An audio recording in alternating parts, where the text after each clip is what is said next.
पाकपतन में सैलाब की तबाहकारियां जारी, मुतअद्दिद मकामात पर देहाती माल मवेशी समेत सैलाबी पानी में फंस गए।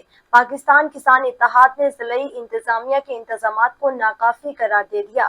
तफसीलात राव मोहम्मद अफजाल की इस रिपोर्ट में देखिए। दरियाए सतलुज में सैलाबी पानी में इजाफा। सैलाबी पानी ने पाकपतन में तबाही मचा दी। हजारों एकड़ पर खड़ी फसलें तबाह हो गई। कई मुकामात पर देहाती माल मवेशियों समेत पानी में फंस गए। पानी आ गया, दरिया दा रेला बहुत उच्चा, चार चपेरू कईयां नाल बन्ने पा ते असीं तुहानूं सत्यानाश होई खड़ी। आगा निकलन दी वाह ना पिछां निकलन दी वाह, सानूं चार चपेरू पानी घेरी खड़ा है।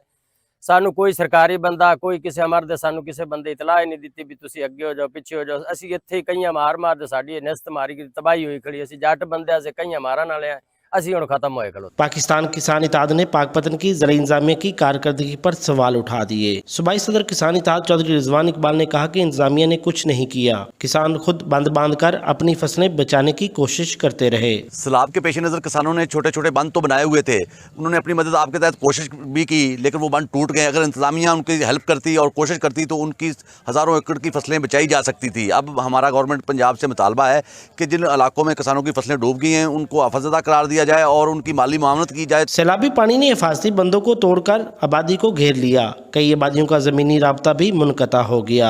ज़िलई इंतजामिया ज़बानी जमा खर्च की बजाय सैलाब ज़दगान को बचाने के लिए अमली इक़दामात उठाए।